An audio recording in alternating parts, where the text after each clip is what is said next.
Welcome the young minds of class 8th. I am Nancy Bora, your digital mentor. Today we will be going to start with chapter 4, Mineral and Power Resources. So let's get the ball rolling. Today we are going to learn about types of minerals, distribution of mineral resources, mining, use of minerals, power of energy resources, conservation of power resources, mineral resources of India, conservation of minerals and non-conventional power resources. First, let us get familiar with some geographical terms. First is fossils. The remains of prehistoric organism preserved in a rock is known as a fossil. Second, mining. The extraction of minerals from a mine is known as mining. Third, ore. Rock material from which minerals of sufficient value and quantity can be obtained is known as ore. Fourth, ferroalloy. An alloy of iron and some other element, metal or non-metal, is known as ferroalloy. Fifth, microelectronic. It refers to relating to extremely small electronic devices. Sixth, grid. The network of power lines for electricity and supply and transmission is known as a grid. Eighth, gobar. The term of cow dung in Hindi. The economic status and development of a country depends upon its capacity to convert the natural resources into useful goods. Minerals and power resources are the basis for the growth and development of industry in a country. Rocks in the lithosphere are composed of one or more mineral. The rocks do not have a fixed chemical composition, while minerals have it. Minerals are composed of one or two elements, and they can be identified by their physical and chemical properties. Except fossil fuel, most of the minerals are solid and inorganic materials. They are unevenly distributed and have a variety of impurities. The minerals provide us with metals and chemicals. All types of rocks do not have the same type and quantity of minerals. Some rocks have large quantity of minerals and some rocks have a large quantity of a particular mineral. These rocks are known as the ore of the mineral. No country in the world has all the minerals. The minerals are exhaustible and non-renewable resources. The scientists who study the composition and structure of the earth is called a geologist. Now, let us talk about types of minerals. There are about 3,000 different types of minerals found in the lithosphere. Each one has its own characteristic. On the basis of composition, the mineral can be classified into metallic and non-metallic minerals. The metallic minerals are mostly found in igneous rock, while the non-metallic minerals are found in the sedimentary rock. Let's talk about metallic minerals. Metallic mineral contains metals in ore form. The metals are hard substances and have a typical luster or shine. Iron, gold, silver are metals. The metallic minerals can be ferrous or non-ferrous. The ferrous mineral have iron ore as one of the constituents, such as of the ores of iron, manganese, tungsten and chromites. The non-ferrous minerals do not have iron as one of its constituents, such as ore of gold, silver, copper or lead. Here are an image of hematite ore and bauxite ore. Now let's talk about non-metallic minerals. Non-metallic minerals do not contain metals such as limestone, mica, gypsum, nitrate, potash, sulfur, etc.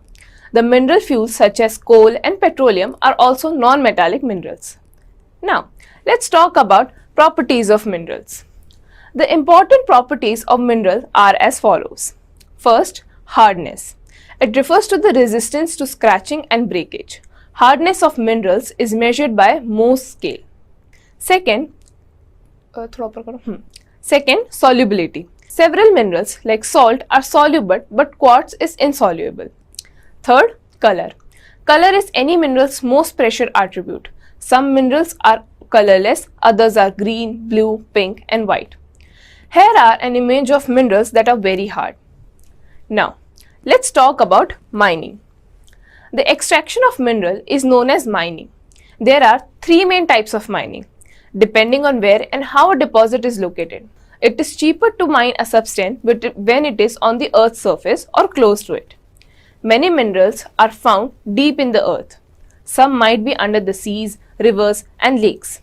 Again, minerals may occur as a compact mass or might be widely scattered.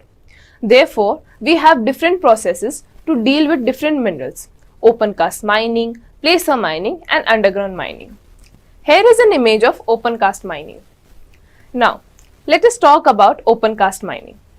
Open cast mining is carried out when extensive deposits lie near the land surface. For example, coal or iron ore. It involves the scooping and stripping off of the mineral bearing rock with the help of huge excavators and power shovels. Let's talk about placer mining. Placer mining is the use of water to extract the heavy material from alluvial or placer deposits. Extract the heavy mineral from alluvial or placer deposits. One such example is the gold bearing sands. This process uses the gold's high density that makes it sink to separate it from the lighter siliceous matter with which it is found. Since early 20th century, dredging has become the most important method to mine placer deposit. Here is an image of placer mining. Now, let's talk about underground mining. Underground mining is done when the minerals are located deep within the earth. You might have seen shaft mining in movies where miners go down a shaft or a tunnel in a lift. Tunnels are dug to reach ore where it is dynamited and broken into chunks and then taken up through another shaft to a waiting trucks. This is the deepest form of underground mining. Coal, gold and copper are some minerals that are mined in this way. Here is an image of underground mining.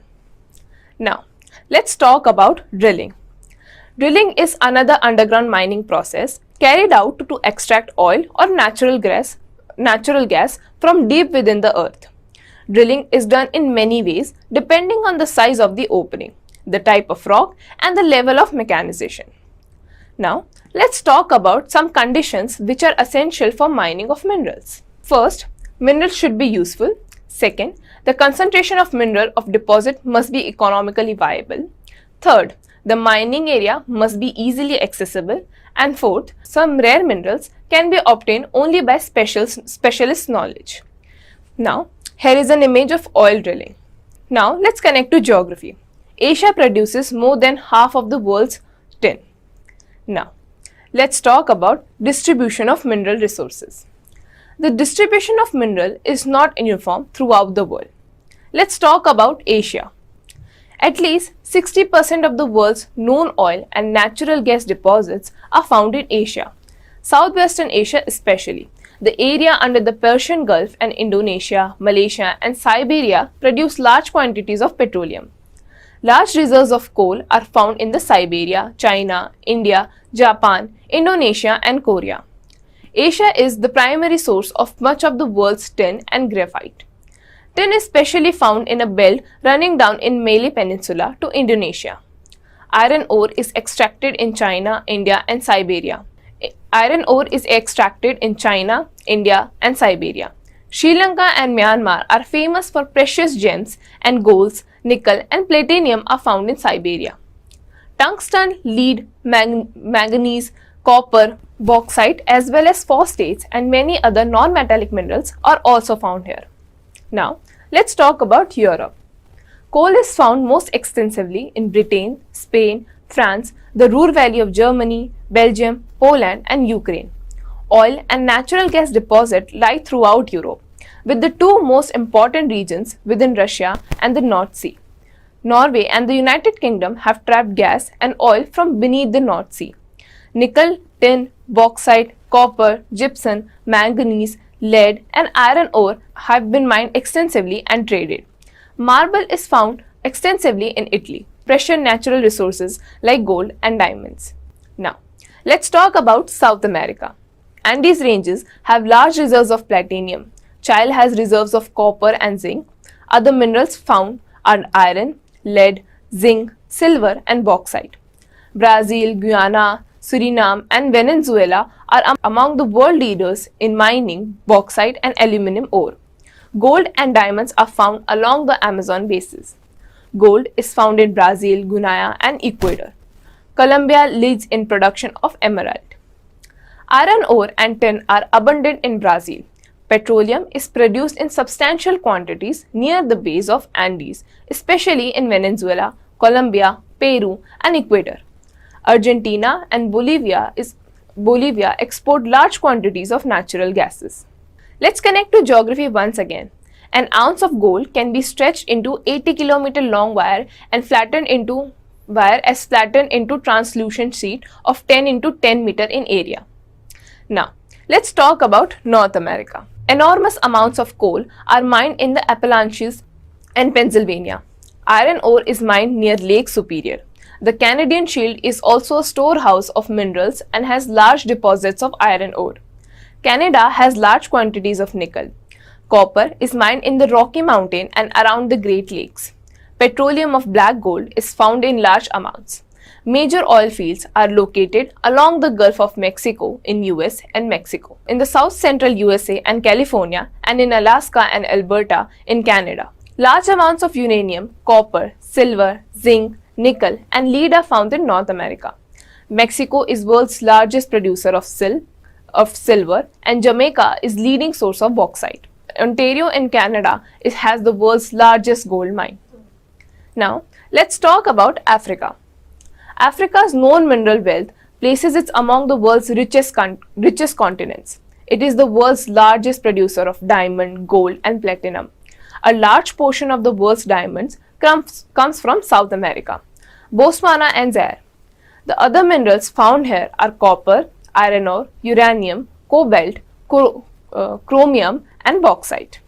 Now, let's talk about Australia. Australia is the world's largest producer of bauxite and a leading producer of iron, gold, diamond, tin, and nickel. Kalgoorlie and Coolgardie areas of Western Australia have the largest deposit of gold. The other minerals found here are lead, zinc, manganese, and copper. Here is an image of Kalgoorlie gold mine. Now, let's talk about Antarctica. The geology of Antarctica is sufficiently well known to predict the existence of variety of mineral deposit, but the lack of appropriate technology to cut through the thick layers of ice has prevented mineral exploration in this continent. Now, let's connect to geography once again. The oldest rocks in the world are in Western Australia. They date back to 4,300 million years ago, only 300 years after the Earth was formed. Second, the biggest pure gold nugget was found in Australia in 1869 and it weighed 156 pounds. Now, let's talk about mineral resources in our country, India. India is richly endowed with mineral resources. They provide a strong base for industry, but the distribution of mineral resources is highly uneven in India. The Chota Nagpur Plateau, the Deccan Plateau, and Damodar Valley are rich in minerals, but Indo-Gangetic plains do not have sufficient mineral resources. Now, let's talk about major mineral and power resources in India. First is bauxite. Bauxite is found in Jharkhand, Lohardaga, Chhattisgarh, that is Korba, Maharashtra, Odisha, and Telangana. Second, chromium. Chromium is found in Odisha, Jharkhand, Karnataka, and Maharashtra. Third, coal is found in Jharkhand, Jharia, Bokaro, and Karampura regions of Jharkhand. Then we have coal in Odisha and the Talcher region of Odisha. Then we have MP, in which we have Sangroli region. In Chhattisgarh, we have Korba region. In West Bengal, we have Raniganj. And in Tamil Nadu, we have Neyveli for lignite, and Telangana. Copper is found in Jharkhand, and in Jharkhand, we have Singhbhum, Hazaribagh regions. Then for Rajasthan, we have Khetri region. Then we have Chhattisgarh, MP, and Telangana. Diamond in India are found in Madhya Pradesh and the Panna region and Andhra Pradesh, Golconda region. Gold is found in Karnataka, and that is in Kolar and Hotti region, and Andhra Pradesh. Iron is found in again Jharkhand. In Jharkhand, we have Singhbhum and Hazaribagh regions. In Odisha, we have Keonjhar and Mayurbhanj region. And in Chhattisgarh, we have Raipur, Durg, and Bastar region. And then we have Andhra Pradesh, Telangana, and Karnataka. Limestone is found in Bihar, Odisha, MP, Gujarat, Maharashtra, Andhra Pradesh, and Telangana. Manganese are found in Odisha, in Keonjhar, Mayurbhanj region. Then we have Madhya Pradesh, Balaghat, and Jabalpur region, and Jharkhand, Karnataka, and Maharashtra. Mica can be found in Jharkhand, Hazaribagh region, Bihar, Munger, and Gaya region, Andhra Pradesh, Telangana, and Rajasthan. Now, let's talk about uses of minerals. What are the advantages of minerals? First is, Minerals are the backbone of industrialization. Second, minerals are the backbone of modern civilization. They are important and chief ways of ensuring higher standards of living. Third, even minerals like clay products, gypsum, quartz, sand, and limestone used in great quantities to provide comfortable living and better standards. Let's connect to geography. If the metallic content of an ore is lesser than 30%, it is not profitable to extract it. Now, let's talk about some disadvantages of minerals as well. There are many disadvantages associated with the use of minerals. Some of these are: first, all mineral resources are exhaustible. Most reserves of minerals are likely to be exhausted one by one during this century. Second, despite great strides in science and technology, substitutes of some of the existing natural resources are causing harm to our environment. Third, mining of almost all types of mineral releases huge quantities of dust, metal particle, etc., causing a great harm to our environment. Now, let's talk about conservation of minerals. Minerals are highly exhaustible and their formation takes place over millions of years. There is need to conserve them as the demand of minerals is increasing day by day to meet the needs of present and future generations. Minerals can be conserved by reducing their consumption, avoiding wastage in production and distribution. Recycling of metal, use of substitutes, better mining methods, and discovery of new minerals by using latest technology are some other methods to conserve them. Now, let's talk about power or energy resources. Coal, petroleum, and natural gases are the main source of power. Their demand have been increasing with the economic development in the world. Recently, the use of atomic energy, tidal energy, solar energy, and wind energy has been tried to supplement the increasing demand of power. Here is an image of coal and an oil ring, that is, the equipment used to drill for petroleum is called an oil ring. Now, coal, mineral oil, and natural gas are minerals of organic origin. They are called fossil fuels because they were formed from a plant and animal remains that got buried under the soil millions of years ago. They got converted into hydrocarbons in the absence of air.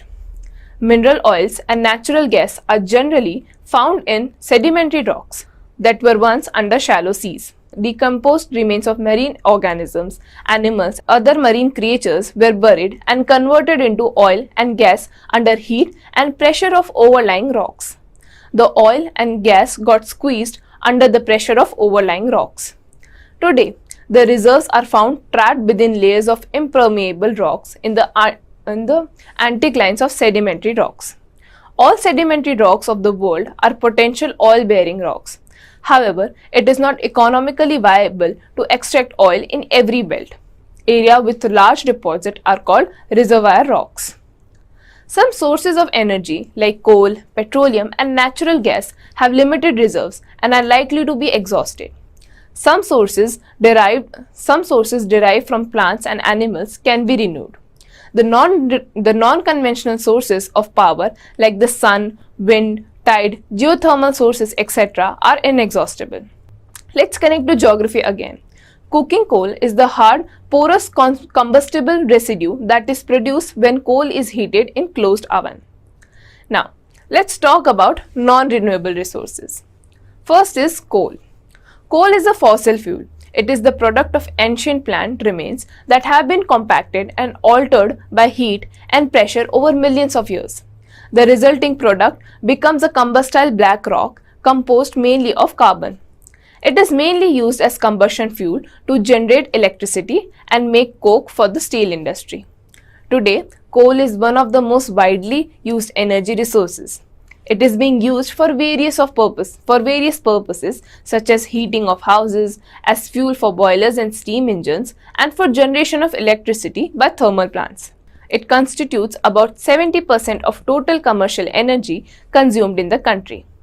Coal is extracted from the earth by the process of mining.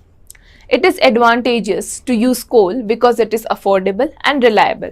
At the same time, it gives out smoke which leads to health hazards. Coal continues to be a valuable energy resource, although questions are being raised about its sustainability in the future as non-renewable resources as well as environmental effects. Here is an image of coal giving out smoke. China is one of the largest producer of coal in the world, followed by the USA, India, Australia, South Africa and Germany. India has about 7% of the world's coal reserves. Coal is found in Jharkhand, Bihar, Odisha, West Bengal, Chhattisgarh, Andhra Pradesh and Madhya Pradesh. Now, let's talk about mineral oils. Mineral oil is also known as petroleum. Petro in Latin means rock and oleum means oil. Petroleum is obtained from sedimentary rocks. The total worldwide reserves of oil are estimated at 1,000 billion barrels.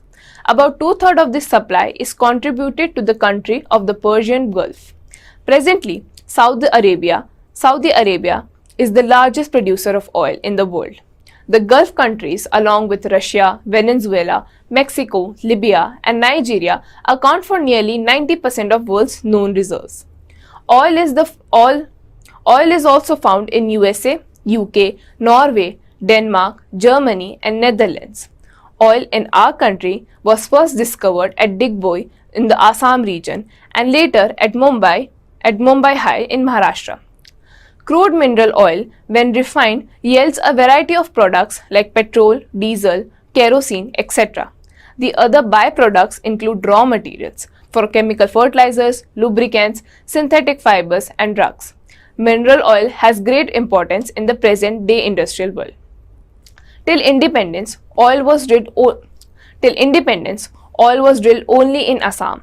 Now, many new areas in Gujarat and off Mumbai coast, that is Mumbai High, have been discovered and developed. Our total production is about 38 million tons, which is far less than our needs. Now, let's connect to geography once again.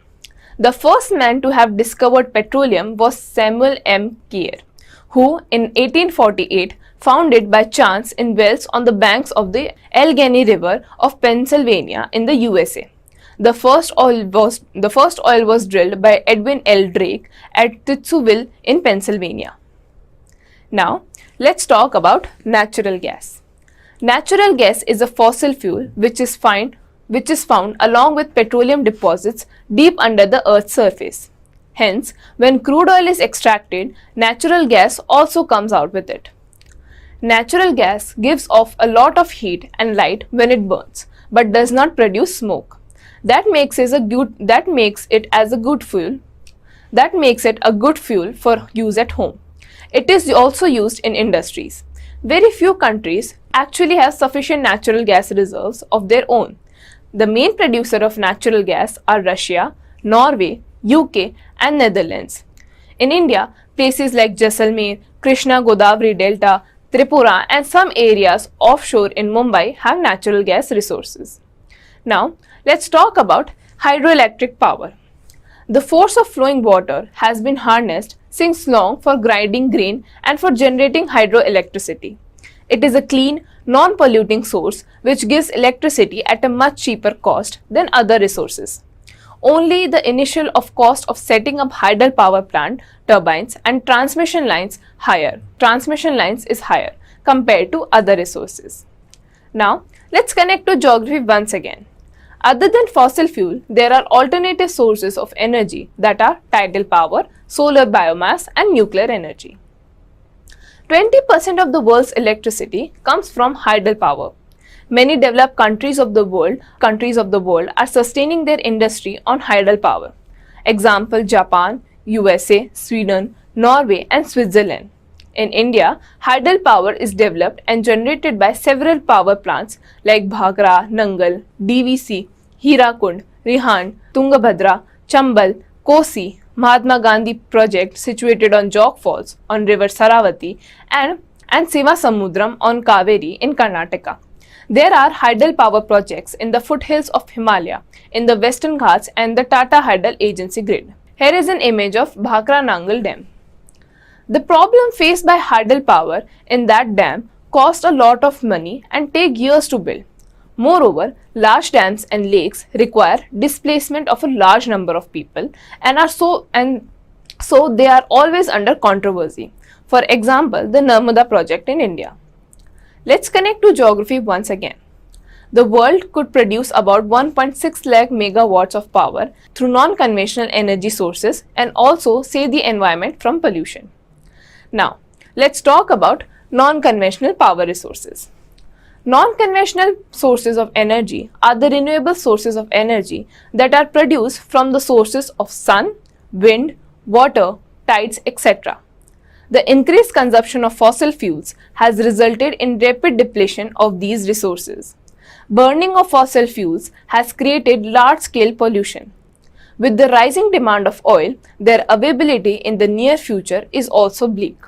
Hence, the alternative source of energy and renewable source of energy should be promoted to supplement the scarcity of conventional sources of energy. Some of the important non-conventional sources of energy are solar energy, wind energy, tidal energy, geothermal energy, and biogas. First is solar energy. Sun is the ultimate source of all energy. Solar power is non-exhaustible. The only limitation is that it can be harnessed only during sunshine hours. Solar cells have been invented that can convert energy of the sun into electricity. The process, however, is commercially more expensive than generation from other conventional sources. Mirrored roofs are being set up to tap solar energy for heating rooms and water. Satellites going up in space use solar batteries for providing power. Here is an image of solar panels. Now, second is wind energy. Since ancient times, stored power has been used to drive windmills to grind grain. It has been used to propel ships. Recently, wind power has been used to generate electricity also. But wind power is not totally reliable as it is highly variable in time, place and intensity. The places where wind power has been developed, large wind farms dominate the skyline in the hilly or coastal areas.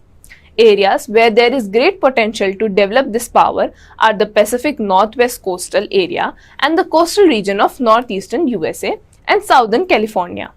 The Netherlands in Europe has used windmills for many years. Now, the Gujarat and Tamil Nadu coast are trying to trap this energy in India. Here is an image of windmills. Now, let's talk about nuclear energy. Nuclear energy is generated from uranium and thorium through nuclear fission. These minerals are released in large quantities of energy in nuclear reactors.